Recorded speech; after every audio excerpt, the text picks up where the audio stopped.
my dear student of Standard 6th, in another session of chapter number 14, Unity in Diversity, part 2. Friends, already we covered part 1, so without any delay, let's begin with part 2. Okay, so once again, let me stretch a screen for you so that you can get a better view. Okay, so here we are going to start. So now we are going to start the unity in diversity. Okay, so Indian culture is one of an ancient culture of the world. So हमारे जो culture है वो बहुत पुराना culture है, बहुत हजारों सालों से ये फॉलो किया जा रहा है. People of our country differ from one another in many way such as attire, food, residence, religion, language, custom, festival, etc. Yet there is emotional unity. Unity in diversity is a unique feature of our country. So friends, as I already told you, हमारे यहाँ पे इतने अलग अलग पहनावा पहने जाते हैं. इवन हमारे यहाँ पर अलग अलग भाषाएं बोली जाती हैं. इवन अलग अलग हम लोग घरों में रहते हैं, है ना. अलग अलग भाषाएं बोलते हैं, अलग अलग फेस्टिवल सेलिब्रेट करते हैं, बट स्टिल हम लोग इमोशनली कहीं ना कहीं एक दूसरे से जुड़े हुए हैं. एंड ये हमारे अंदर एक यूनिटी लाती है. और इसलिए इंडिया की सबसे यही स्पेशल बात है कि यहाँ पे इतनी डाइवर्सिटी है बट यूनिटी भी है. Okay, so this is the main feature जो पूरे वर्ल्ड के लोगों को मतलब एक तरह से टेंशन में ला देता है. अगर कोई कंट्री में दो भी अलग अलग टाइप के ग्रुप के लोग रहते हैं तो भी उनमें झगड़ा होता ही है, बट इंडिया के केस में ऐसा नहीं है. Okay, because we are peace loving people. Number now आगे बढ़ते हैं. People of different religion, language, caste love and honour their country and they have feeling of sacrifice and non cooperation for their nation. It is called the national unity. देखो यहाँ पर India में no doubt लोग अलग अलग religion follow करते हैं, अलग अलग भाषाएं बोलते हैं, लेकिन तो भी हमको हमारे देश के प्रति एक प्यार है, एक सम्मान है. क्यों प्यार है? क्योंकि हमने बहुत ही मेहनत से बहुत सारे सेक्रीफाइसेस करने के बाद हमको ये इंडिपेंडेंस मिला है. ब्रिटिशर्स हम पे पहले रूल करते थे तो उनसे लड़के हमने ये इंडिपेंडेंस गेन किया है. इसलिए अपने कंट्री को हम लोग हल्के में नहीं ले सकते. हमारे अंदर सेक्रीफाइस करने की फीलिंग है. मीन्स अगर हम लोगों को अगर मान लो हमारे देश में कोई प्रॉब्लम आई तो हम लोग अपनी प्रॉपर्टीज़, अपना सब कुछ देश को देने के लिए हम लोग रेडी हो जाएंगे, है ना. हम लोग एक दूसरे का कोऑपरेट भी करते हैं और यही हमारे देश की सबसे स्ट्रॉन्ग पॉइंट है और यही हमारी नेशनल यूनिटी भी है. Exactly below my image, development in the economic, social, industrial field occurs because of the national unity. People maintain piece, security and prosperity in spite of the diversity. Sorry for that. देखो हमारे यहाँ पे country के अंदर बहुत सारा economic development हुआ है. ओके, सोशली भी बहुत सारा डेवलपमेंट देखने को मिला है, इंडस्ट्री में भी देखने को मिला है. ये सब कैसे हुआ? Because of the national unity only. लोग यहाँ पर शांति से रहते हैं. आप लोग देखना, लोग ज़्यादा मगजमारी नहीं करते हैं. अगर एक बार मतलब यूजुअली पीपल कोऑपरेटिव नेचर्स के होते हैं इंडिया में, बस कुछ लोग गर्म दिमाग के मिल जाते हैं. आई am just driving a vehicle और मेरी थोड़ी ब्रेक नहीं लगी और थोड़ी सी एक जरा सा एक टक्कर सी हल्के से लग गई तो मैंने सामने वाले को सॉरी बोला, उसने तुरंत एक्सेप्ट कर लिया. But if you go in a foreign country, how dare you touch my car से निकलेंगे, I will see you in the court, है ना. केस कर देते हैं.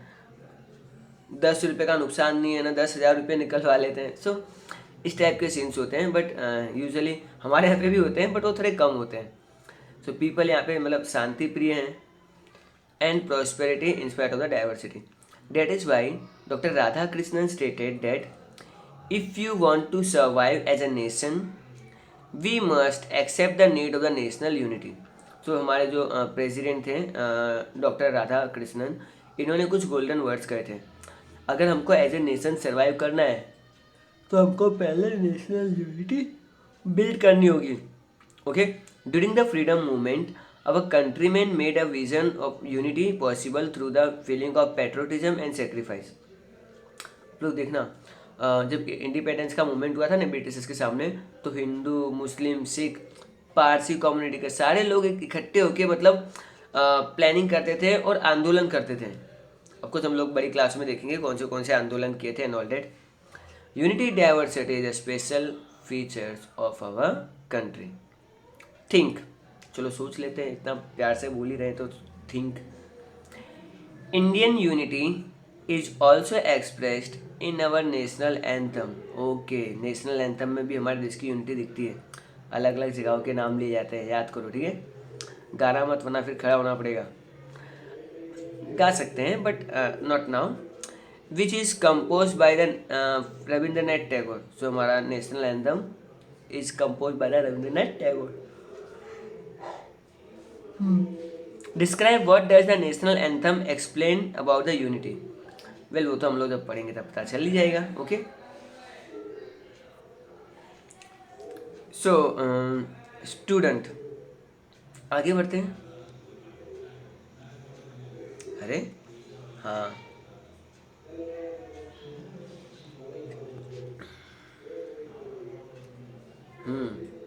Now it's okay. On the top, different caste, religion, custom, culture, languages, etc. are integrated in India since has a diverse culture. It has been created a variety in culture. India has followed the principle of Vasudev Kutumbakam, the whole world is a family. India, in true sense, spread the feeling of the religious tolerance and equality in the world. India is a secular country. Unity diversity is a unique feature of the Indian culture. In our country, we see a combination of religion, caste, language, and festival. People of India live a life of coexistence. Indian people have developed and observe this unique diversity. Okay friends, तो यहाँ पे India के लोगों के बारे में बहुत कुछ कहा गया है। That इंडिया में लोग अलग अलग कास्ट फॉलो करते हैं, अलग अलग रिलीजन फॉलो करते हैं, उनके रस्म रिवाज अलग अलग होते हैं, उनका कल्चर बहुत अलग होता है, और भाषाएं तो पूछो ही मत। सिंस इंडिया एक कल्चरली डाइवर्सिफाइड कंट्री है, तो इंडिया का एक खुद का एक कल्चर बन जाता है। और इंडिया का जो कल्चर है वो कहता है वासुदेव कुटुंबकम, मतलब ये पूरी दुनिया है ना, ये हमारा एक फैमिली की तरह है, ठीक है। फैमिली में कुछ बदतमीज़ मेंबर्स भी हैं, जैसे पाकिस्तान है, चाइना है, ठीक है, इनसे हमारी नहीं बनती है, बट यूजुअली इंडिया के रिलेशनशिप बाकी अलग कंट्रीज के साथ इट इज़ वेरी गुड, है ना। आपकी फैमिली में कोई ना कोई तो ऐसा मेंबर होगा जिसके साथ आपकी बहुत बनती है, जैसे हमारी इजराइल और जापान और आजकल यूएसए के साथ बन रही है, और कुछ मेंबर ऐसे होते हैं जिनके साथ बिल्कुल नहीं बनती है, ओके, जैसे पाकिस्तान हो गया। एनी हाउ, इंडिया जो सेकुलर, अब इंडिया जो है वो एक रिलीजियस टॉलरेंस कंट्री है, और वो मतलब सारे रिलीजन को फॉलो करता है। दो इंडिया में 80% हिंदू पॉपुलेशन है, पर अभी भी हम लोग सेकुलर है। सेकुलर का मतलब क्या होता है? सेकुलर कंट्री का मतलब, देखो, सेकुलर कंट्री का मतलब ये होता है कि हमारी नज़र में सारे रिलीजन एक ही है, हम लोग सभी रिलीजन को इक्वल इम्पोर्टेंस देते हैं, सभी धर्म हमारे लिए एक समान है। और कुछ कंट्री बोलते हैं we are Islamic country, that means वहाँ पे मुस्लिम रिलीजन को ज़्यादा इंपॉर्टेंस दिया जाएगा। कुछ कंट्रीज क्लेम करते हैं we are a Christian country, okay, पर ज़्यादातर कंट्री यूजुअली इंडिया मतलब इंडिया की तरह सेकुलर रहना ही पसंद करती है, because it's a good for democracy. हाँ, वो बात अलग है, कुछ कंट्री में डेमोक्रेसी ना हो तो वो लोग अपना फॉलो कर सकते हैं। So unity in diversity India की कल्चर की सबसे स्पेशलिटी तो है ही, that we all know. And in our country हम लोग अलग अलग रिलीजन, कास्ट, लैंग्वेज और फेस्टिवल सेलिब्रेट करते हैं। पीपल यहाँ पर ना, लोग जो है यहाँ पे सदियों से एक साथ मिलके को एग्जिस्ट कर रहे हैं, साथ में रह रहे हैं, है ना, ये कोई आज से थोड़ी रह रहे हैं। And people, Indian people usually इनकी एक यूनिक पहचान बन जाती है इसकी वजह से, okay. Now just a minute.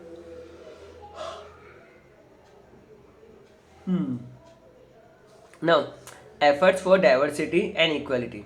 अब इसमें क्या देखेंगे हम लोग, देखो, डाइवर्सिटी और इक्वालिटी लाने के लिए हमारी गवर्नमेंट ने बहुत कुछ किया है, सोसाइटी के अंदर बहुत सारे चेंजेस लाए हैं। Let's see, Various type of diversity is seen in our country. Discrimination is seen due to this diversity.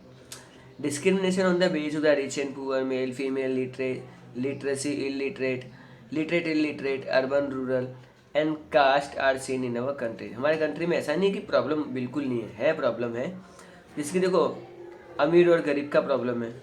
Okay, male female में बहुत ज़्यादा डिस्क्रिमिनेशन होता है. कुछ लोग लिटरेट हैं, मतलब पढ़े लिखे हैं, कुछ इलिटरेट हैं जो पढ़े लिखे नहीं हैं. Some of them are from the urban areas, मतलब जो शहरों से होते हैं, एंड रूरल मीन्स गाँव से होते हैं. ये इतने अलग अलग टाइप की जगह पे हमको डिस्क्रिमिनेशन देखने को मिलता है. इन जगह पे मतलब भेदभाव होना है, इसको कॉल्ड डिस्क्रिमिनेशन. से फॉर एग्जाम्पल एक में ऐसे ही, मतलब भगवान करे ऐसे किसी के साथ ना हो, लेकिन मान लो घर पे एक लड़का एक लड़की है. पापा हम रोज़ है ना, मतलब लड़के को 50 रुपीज़ दे के आते हैं और लड़के को कुछ नहीं देते हैं. तो ये क्या हुआ, डिस्क्रिमिनेशन हुआ ना मेल फीमेल का. Okay, I am just giving an example to give you the idea. मैं तो कहता हूँ पप्पा अगर लड़के को 50 रुपीज़ दे रहे हैं तो लड़के को 100 रुपीज़ देने चाहिए. ओके, क्योंकि लड़का तो क्या है खा पी के उड़ा देगा, लेकिन जो लड़कियां होती हैं वो सेव करती हैं, और कभी अगर ज़रूरत पड़ी फैमिली को पैसे की तो वो पैसे दे भी देंगी. Okay, return. आगे, in the ancient time social structure of occupation was varna based. हम लोगों ने वर्ण सिस्टम पहले भी देखा हुआ है. क्या था, मीन्स हमारा जो समाज था वो 4 भागों में विभाजित था, डिवाइड था, डेट मीन्स. और इसमें ब्राह्मण, क्षत्रिय, वैश्य और शूद्र, ये 4 कम्युनिटी के लोग आते थे. बराबर. Now due to this many group remain backward socially and economically. इसमें भी जो शूद्र कम्युनिटी के लोग थे इनको ज़्यादा मतलब आगे बढ़ने का मौका नहीं मिला, वो इकोनॉमिकली सोशल हमेशा पीछे रहे. And difference based on the caste came into existence. Most of the literate people earn more, so their living standard is high and they maintain reputed status in the society.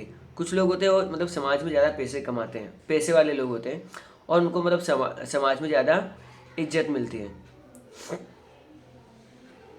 Difference is based on the literate and illiterate is also seen, है ना. कुछ लोग पढ़े लिखे होते हैं, कुछ लोग पढ़े लिखे नहीं होते हैं, तो उनकी भी मतलब हमको ये बहुत सारी चीज़ें देखने को मिलती हैं. Most of the people are living in the rural area. अभी भी 60% से भी ज़्यादा लोग अभी हमारे गाँव में रहते हैं. Urban people are quite less as compare to the rural area. क्योंकि शहर के लोग उनके नंबर थोड़े कम हैं comparing to the rural people. Due to the major differences in their living standard, difference have been arisen among the urban and the rural people. देखो हम लोग जो रहते हैं जिस तरह से, इसमें भी मतलब दिखता है गांव के लोग और शहर के लोग. शहर के लोग तो मतलब जूते वूते पहनेंगे, एकदम टिप टॉप बन के घूमेंगे, बट गांव के लोग यूजुअली पुराने कपड़े पहनते हैं और उनको खेतों के काम होते हैं, तो इतने बहुत बन ठन के नहीं रहते हैं, सिंपल लाइफ जीते हैं. Okay, all such thing are happens in our country. Now since exactly above my image. Since right to equality is given to the constitution after independence and untouchability is removed. हमारे देश में जब constitution बना था उसमें मतलब after independence हमने untouchability को अबॉलिश कर दिया.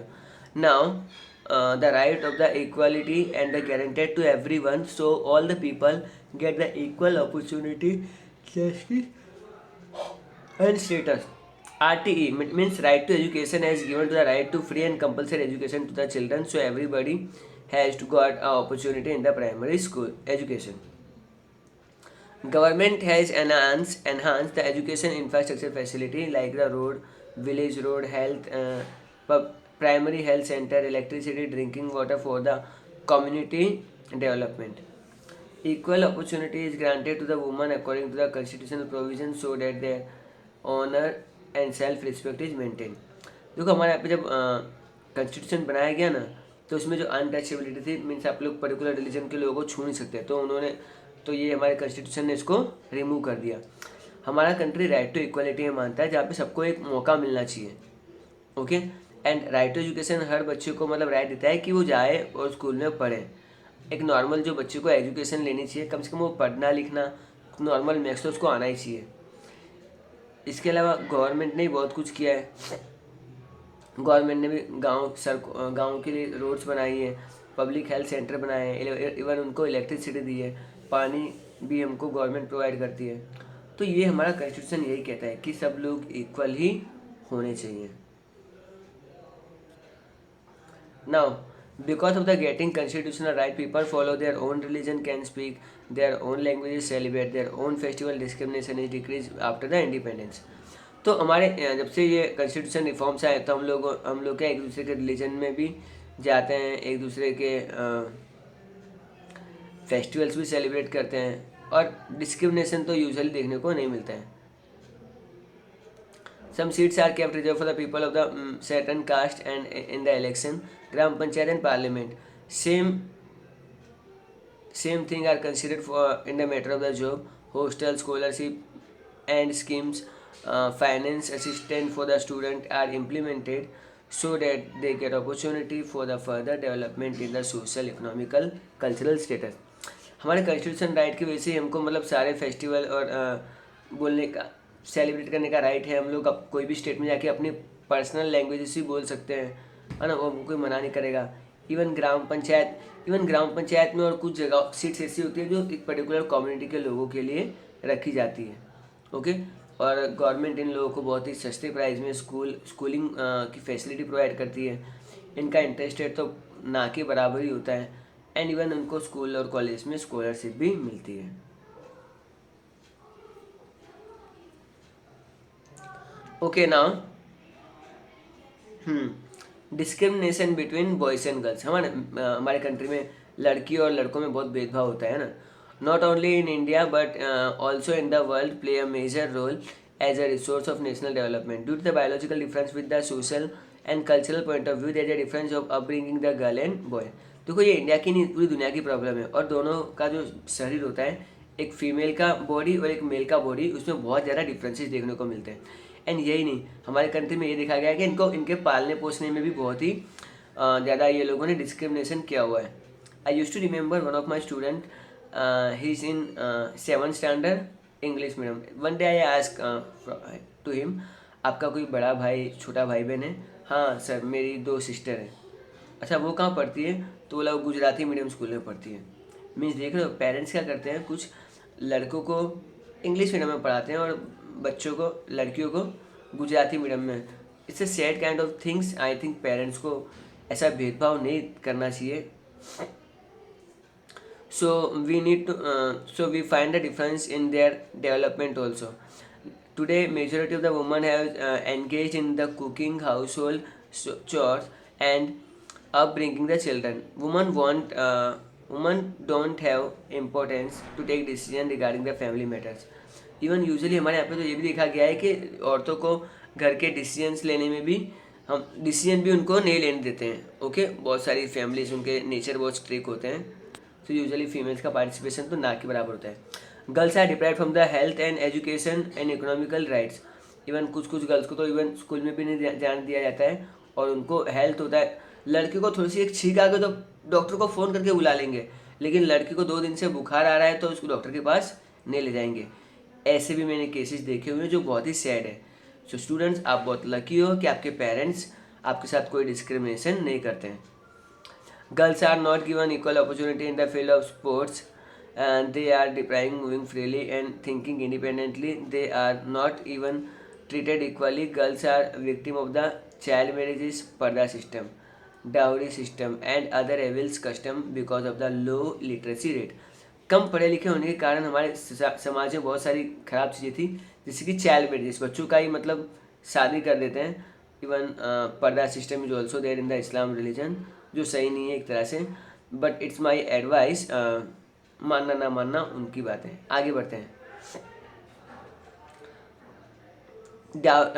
डाउरी सिस्टम में दहेज देना, मतलब कुछ लोग होते हैं ना शादी के टाइम पे बहुत सारे पैसे की डिमांड करते हैं। वेल ये भी चीज़ें देखने को मिलती है।